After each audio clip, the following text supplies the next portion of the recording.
Hi everyone, so I will be answering 6.6, consider your experiences. The question A, to what extent are school level policies determined externally as opposed to internally within schools? From my experience, I work in a large nursery chain, but previously I worked in a small family run nursery. So the difference between the two is very interesting. So we have like a hierarchy tower, and sitting on top of the tower is the owner slash CEO. His name is David. He and Beverly, who is our pedagogical coordinator, and Ofsted registered lady, they are the ones that basically determine the policies within the chain. So they're the ones that put the things out there. They're the ones that say this is what needs to happen. They're the ones that decide uniform, all that sort of stuff. So within the company, I suppose it happens internally due to the fact that he is the owner and the CEO of the company. Because it is a independent chain, we can technically follow our own curriculum, though we are Ofsted registered, so obviously we do follow the normal EYFS curriculum. So to some extent, with the curriculum bias, we have got the government determining certain criteria that we need to meet as a nursery chain. But in terms of the way that we present ourselves in our uniforms, in our time off, in the way that the nurseries look, that is all decided internally by David and Beverly. So this sort of follows on to B, who tends to decide upon these policies and what influences and helps shape them. Well, as mentioned before, we do follow the government EYFS curriculum. David has his own ethos due to the fact that he was sort of raised very similar to me. He was raised sort of a bit wild, like he went camping, he knew life skills, he believes in forestry school, he takes a bit of sort of, is very curiosity, very Montessori, very Reggio in a lot of the aspects that he does do. So he believes in loose parts and natural resources, that sort of stuff. But he also feels that there is an element of learning in things like this.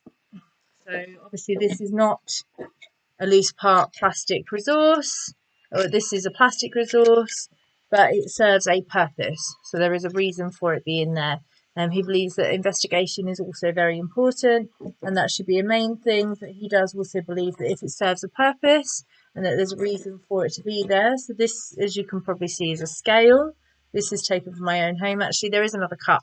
I'm just trying to locate it currently to show you the whole thing. There it is.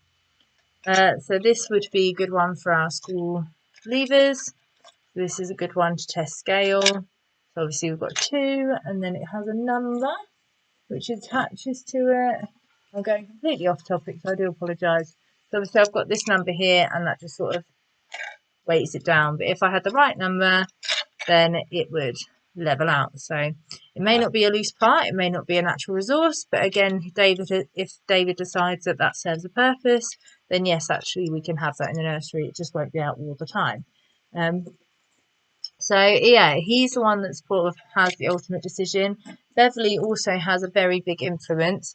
I am a separate sort of unit. So we have a baby and toddler unit, which is all year round, which is opening up in September. We have a preschool unit, which is term time only as it's attached to the school.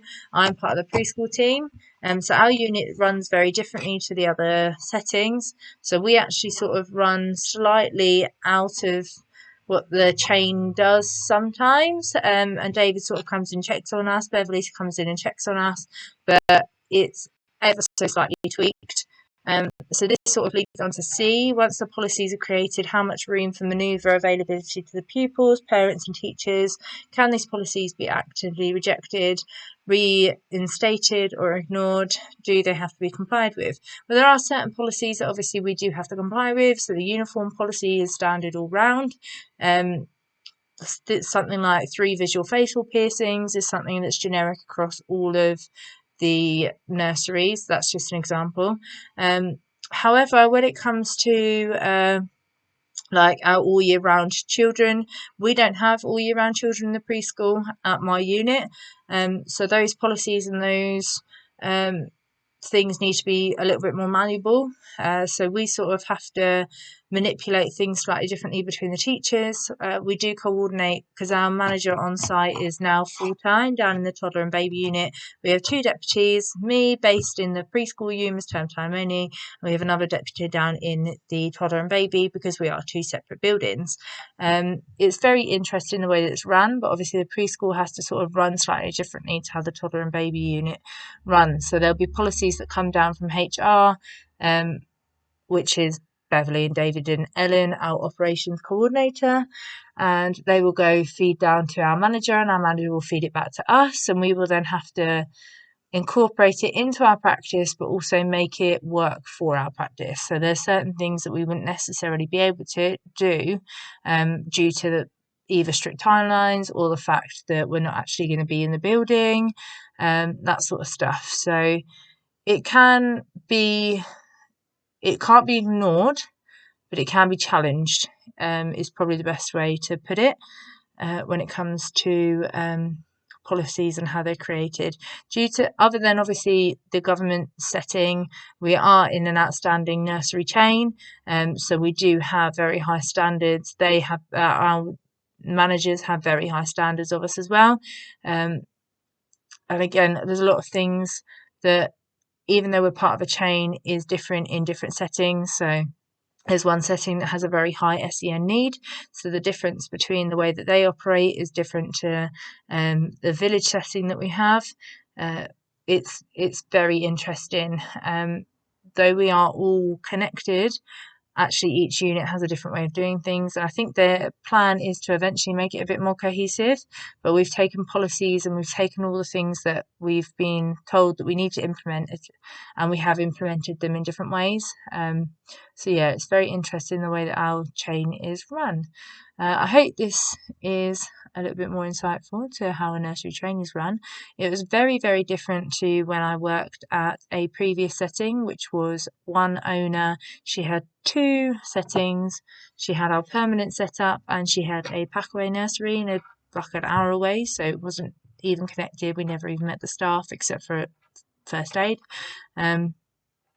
We weren't covering between different settings, whereas now I work with a nursery train. If somebody's off sick in one setting, if we're over ratio, people will get sent. It's a very interesting way of sort of covering areas. In the previous setting I worked at, it was all year round. So I was contracted 52 weeks of the year. We were open 51 weeks of the year, sorry. And obviously we followed the EYFS curriculum. A lot of things were decided by the senior leadership team. I was actually the pedagogical coordinator in the Senko there. I was part of the management team, so a lot of things would come through Sharon, who was the owner, to Emma, who was the manager. We didn't have a deputy at the time, really, so it would then just get fed straight into the SLT team, and it would be implemented through like staff meetings. We would have a say in certain areas. We'd be able to challenge things, but it was very much what Sharon wanted. It was put in place, and it had to be done the way that she wanted it. We would challenge it to a certain degree because obviously she was not in the rooms with the children, so she didn't necessarily know the children as well as we did. So there would be certain things that we would have to challenge, or certain things that, especially over COVID, she was trying to put into place that didn't actually work with certain families, or we knew that would cause a disruption. So we would challenge certain behaviours, but unfortunately in both settings, if you can get reprimanded for not following procedure, which is like pretty standard anywhere really, I suppose, but if you didn't have a valid reason, or you were just doing it because you didn't want to, obviously then you would get disciplinaries for it, which I think is standard anywhere basically. It was just a very interesting way of doing it. My management style, and Charlea-Ann, who is my boss, my new boss, and Emily, who has just accepted a new role within the nursery company that I work for now, our managerial style is actually very different to the top of the pyramid. So our top of the pyramid, they are quite archaic in some of the ways that they do things, whereas our setting likes to be a bit more cohesive among the staff. I think we get in trouble quite a lot because of the way that we do things, but actually because we have valid reasons for it and we're not just doing it to be difficult, we actually have um, like certain reasons. If they want us to put something in place and it doesn't work for our setting, we will point blank say, well, look, we can't do that, but we will try and do this, and try and compromise with them. So it's just interesting. Whereas if we try doing that in the sort of family run business, it's very much, well, no, I've told you to do it like this, do it like that. Even though we could sort of try and argue a point, if she didn't like what we were doing, she would sort of come in and actually observe us doing what it is that she wanted us to do. Sometimes that can be really intimidating. I think just because of my character, I would sort of take a lot of things on the chin and just sort of say, look, I don't think this is working. And I'll try and talk to people rather than and like stand up for the team rather than just sort of accepting it and moving past it if it's not working to the setting. Because sometimes our hierarchy, our top people, don't always come down to our ground level. So they don't necessarily see what's going on in the room. So some of these policies that come through they need to be challenged. But yeah, I feel like I've gone off a little bit off topic and I've kind of blended all three of them together. But that's my experience anyway, is we've got our three main people at the top of the triangle, David right at the top, Beverly, I'd say probably just underneath, Ellen's underneath Beverly. The way that the two top people run is very different to the way that Ellen runs. Actually, if I did have an issue or if I did need to speak to somebody about it, I would probably go to Ellen first before going straight to Beverly and David, just because they are very different in the way that they do things. And actually, sometimes things can just be solved with a simple conversation rather than disciplinaries, and that I find that quite demotivating. But that's just my personal thing. I think it's very different in schools. I was a supply teacher for a while, so the way that I did things could be kind of different to the way that the school did things. They had a bit more leniency in the way that I did things just because I was covering a class. And if I didn't have all the resources that I needed for that lesson because the teacher hadn't set them up, or for whatever reason the printer wasn't working, or I wasn't able to access the computer that day, as long as I followed the plan to an extent rather than just doing my own thing altogether, they were quite happy. But if worse comes to worse and they didn't like what I was doing, you just don't get invited back. Luckily that never happened with me. But yeah, so I know that all areas of Ofsted registered places do have to follow obviously EYFS curriculum. Yeah, so that's just my nursery experience, which is also quite similar to some of the SLT experience I had in schools.